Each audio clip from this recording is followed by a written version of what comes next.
একটি মেয়ের সত্য ঘটনা। একজন মেয়েকে 50-60টা সাপের উপর কবর দেওয়া হয়েছিল 1986 সালের করাচির এক পত্রিকায়।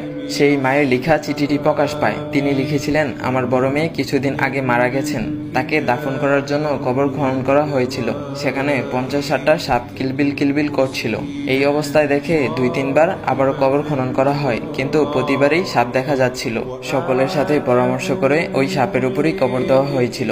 মেয়েকে কবর দেওয়ার পর তার বাবা অর্থাৎ আমার স্বামী নিজের মাথার চুল ছিঁড়তে শুরু করেছিল আর বলতেছিল আমার মেয়ে নামাজ রোজা সবকিছুই করত, কিন্তু পর্দা করত না। তাকে পর্দা করতে বলা হলে সে যা ইচ্ছা তা শুনিয়ে দিত।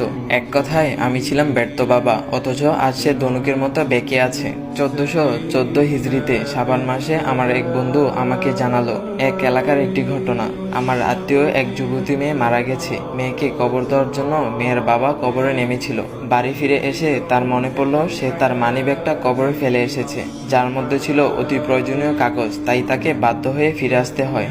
আবার কবর খনন করে কাগজ আনতে গিয়ে মাটি সরিয়ে কাঠ সরানোর পর মৃত মেয়ের অবস্থা দেখে বাবা জোরে চিৎকার করে দূরে সরে এলো। কেন চিৎকার করেছেন জিজ্ঞেস করলে সে উত্তর দেয়, আমি দেখেছি তার সাদা কাফনের কাপড়টা নেই, তার মাথার চুল দিয়ে তার পাগুলো বাঁধা, ভয়ঙ্কর কিছু বিচ্ছু তার গায়ে লেপ্টে আছে।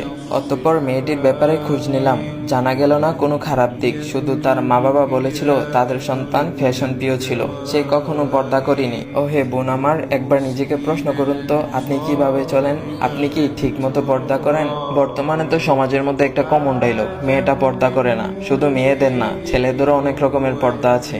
এই দুনিয়ার রং তামাশা নিয়ে আমরা মেতে উঠেছি। এই ক্ষণস্থায়ী দুনিয়ায় আমরা মাত্র কয়েকদিনের অতিথি। শূন্য হাতে এসেছি, আবার শূন্য হাতে দুনিয়া ছাড়তে হবে। সাথে যাবে শুধু পাপ পুণ্য। এই দুনিয়ার সামান্য কষ্ট আমরা সহ্য করতে পারি না। তাহলে ভাবুন তো কবরের আযাব কতই না কষ্টের হবে তখন। আল্লাহ তাআলা আমাদের সবাইকে বোঝার তৌফিক দান করুক। সবাই বলি আমিন। তো গাইস, তোমাদের কাছে একটাই রিকোয়েস্ট, এই ভিডিওটা তোমার বন্ধুদের কাছে শেয়ার করে দাও। তো গাইস, এমন ভিডিও পাওয়ার জন্য বাইরে আইডিটা ফলো দিয়ে যাও। তো গাইস, নতুন কোনো ইসলামিক ভিডিও আসা পর্যন্ত সবাই ভালো থাকবা। আল্লাহ হাফেজ গাইস।